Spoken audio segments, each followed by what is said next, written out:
ओम नमः शिवाय।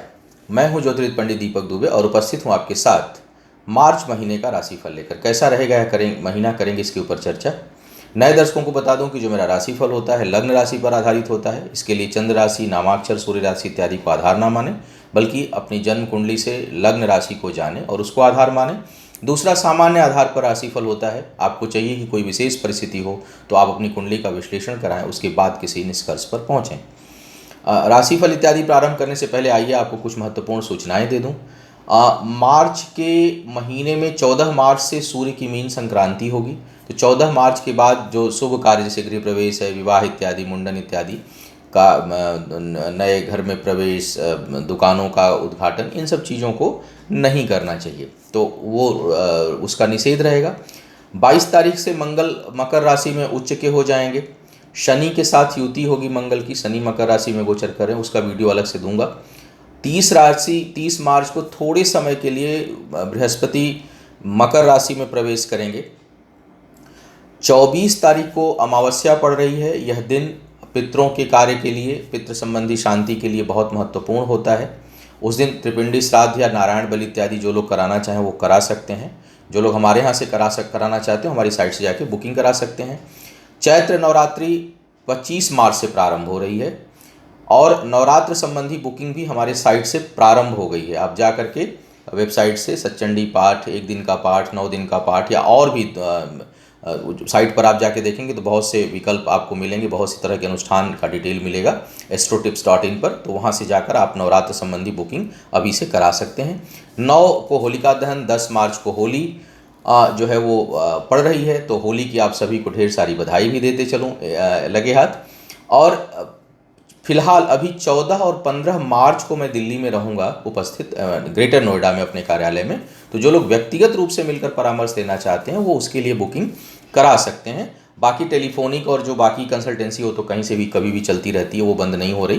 लेकिन व्यक्तिगत रूप से जो लोग मिलना चाहते हैं वो 14 और 15 मार्च के लिए बुकिंग करा सकते हैं ग्रेटर नोएडा में मिलने के लिए। अब राशिफल प्रारंभ करूं उससे पहले मैं चाहूँगा कि 18-20 मिनट का एक छोटा सा वीडियो क्लिप देखिए यज्ञ का, जो वैदिक आश्रम पर, हमारे आश्रम पर हुआ था महाशिवरात्रि के दिन, ताकि आप लोगों को भी एक उसका वाइब्रेशन पहुँचे, आप देखें और एक आशीर्वाद भगवान शिव का आप सभी को मिले जीवन में शुभता के लिए। तो एक छोटा सा वीडियो पहले आप देखिए, उसके बाद राशियों की बात प्रारंभ करते हैं।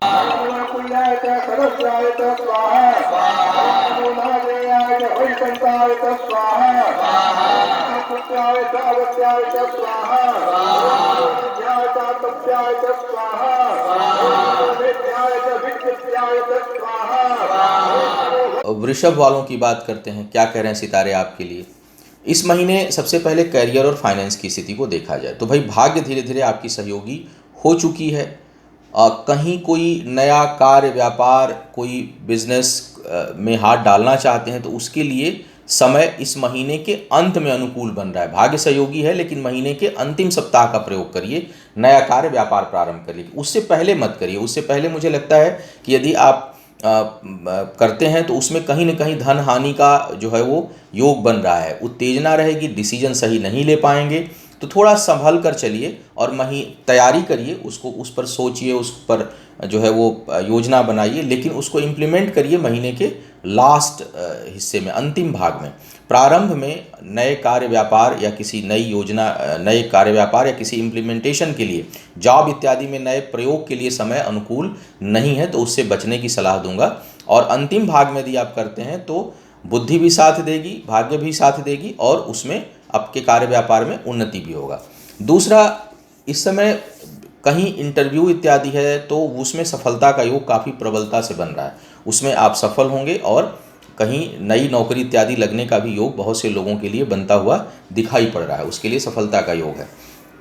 शत्रुओं के लिए यह समय बहुत अनुकूल नहीं है, शत्रुओं को आप परास्त करेंगे। कहीं वाद विवाद चल रहा है तो उसमें आपकी विजय होती हुई दिखाई दे रही है। कर्ज इत्यादि यदि आप लेना चाहते हैं तो बड़े आसानी से इस समय आपको उपलब्ध हो जाएगा। तो यदि आप कहीं कुछ निवेश में, कहीं किसी काम से कहीं लोन लेना चाहते हैं तो उसके लिए समय अनुकूल दिखाई दे रहा है। यह महीना विशेष करके 14-15 मार्च तक स्थायी संपत्ति खरीदने के लिए भी अनुकूलता लिया हुआ है। यदि कहीं आप निवेश करना चाहते हैं तो 15 तारीख से पहले कर लीजिए, 14 से पहले कर लीजिए। उसके बाद निवेश के लिए उतना अनुकूल समय नहीं बनेगा। हाँ, बेचने के लिए अनुकूल समय बनेगा। तो संपत्ति यदि लेना चाहते हैं तो उसको 14 मार्च से पहले लीजिए। 14 मार्च के बाद यदि संपत्ति आप बेचना चाहते हैं तो उसके लिए आपको लाभ का योग बेचने में मिलेगा, खरीदने में हानि हो सकती है, तो खरीदने से आपको बचना चाहिए।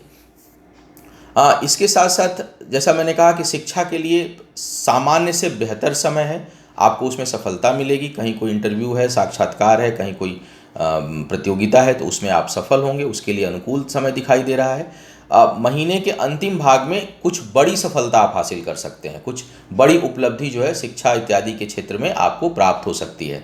इसके साथ साथ सेहत को लेकर के थोड़ा आपको सतर्क रहना है। सेहत के मामले में महीने का लगभग 3 सप्ताह अनुकूल नहीं है, उसमें कुछ न कुछ परेशानी कठिनाई आपके लिए बनी रहेगी। उसके बाद का जो समय है वो सेहत के लिए बेहतर होगा, उसमें आपको कुछ राहत मिलेगी और कोई जो भी शारीरिक समस्या है उससे निजात मिलता हुआ दिखाई दे रहा है। सुदूर के कार्य से, व्यापार से आपको लाभ मिलेगा। बहुत से लोग जो विदेश यात्रा करना चाहते हैं, अपना स्थान परिवर्तित करना चाहते हैं या कुछ समय के लिए कहीं आना जाना चाहते हैं, उसके लिए समय अनुकूल है, शुभता लिया हुआ है और यात्राएं जो है वो सुखदायी होंगी और लाभकारी होंगी, लाभ देने वाली होंगी। अपने स्थान पर जो आप काम कर रहे हैं उसमें थोड़ा परिश्रम आपको बढ़ा देना चाहिए। आपका जो काम है वो थोड़ा परिश्रम अधिक मांग रहा है, अधिक डिमांड, हालांकि भाग्य सहयोगी है लेकिन परिश्रम अधिक मांग रहा है और कम परिश्रम करके अधिक रिजल्ट जो लोग पाना चाहते हैं उनको निराशा हाथ लगेगी। तो परिश्रम को बढ़ाइए और इसके साथ साथ वाणी पर नियंत्रण रखिए। बहुत कड़वा बोल सकते हैं, महीने लगभग पूरे महीने ऐसा बना रहेगा कि छोटी छोटी बात पर बहुत तेजी से आपको गुस्सा आ सकता है, तो क्रोध पर आपको नियंत्रण रखना होगा। धन हानि का भी योग बना हुआ कर्ज मिलेगा, पैसा मिलेगा, आय के लिए भी ठीक समय है, बहुत बढ़िया नहीं है लेकिन आय जो है वो आती रहेगी। लेकिन धन हानि का भी योग बना हुआ है, तो सोच समझकर थोड़ा धन लगाइए और विशेष करके कहीं कोई रिस्की काम मत करिए, उत्तेजना में आकर कोई काम मत करिए।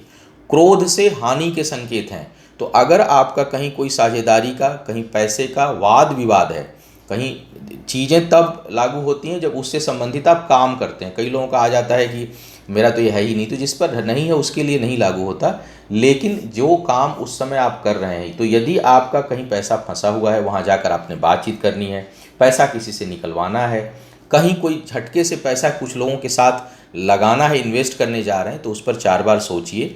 पैसा निकलवाने जा रहे हैं तो वहाँ जा कर के झगड़ा मत करिए, सुलझाने की कोशिश करिए। शांत भाव से यदि आप बातचीत करेंगे तो कुछ चीज़ें मिल जाएंगी, अन्यथा विवाद से हानि का योग यह महीना आपके लिए दर्शा रहा है। प्रेम संबंधों की जहाँ तक बात करूँ तो उसके लिए बहुत अनुकूल समय नहीं है, उसमें आपको सफलता मिलती हुई दिखाई कम से कम महीने के तीसरे सप्ताह तक तो बिल्कुल नहीं दिखाई दे रही।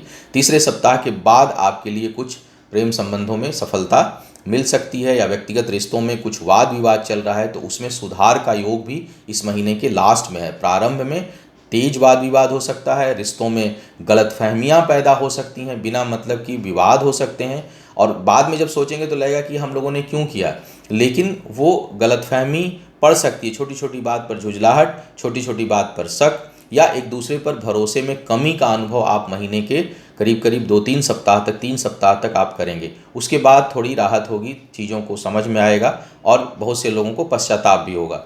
तो बेहतर होगा कि हम गलतफहमी ना पालें, एक दूसरे पर भरोसा करें और अनावश्यक के वाद विवाद से हम बचें। कुल मिलाकर इस महीने की यदि मैं बात करूं तो सामान्य से बेहतर महीना है। वाद विवाद, लड़ाई झगड़े और गलतफहमी से यदि आप दूर रहेंगे तो इस महीने को और आप बेहतर बना सकते हैं। था आपका राशिफल मार्च महीने के लिए। उम्मीद है आपको मार्गदर्शन मिला होगा और आप इसका लाभ उठाएंगे। आपका आने वाला समय शुभ हो, आयु, आरोग्य और ऐश्वर्य की वृद्धि हो। एक बार पुनः होली की ढेर सारी शुभकामनाओं के साथ आपसे विदा लेना चाहूँगा। पुनः मुलाकात होगी किसी नए विषय पर, तब तक के लिए मुझे आज्ञा दें। ओम नमः शिवाय।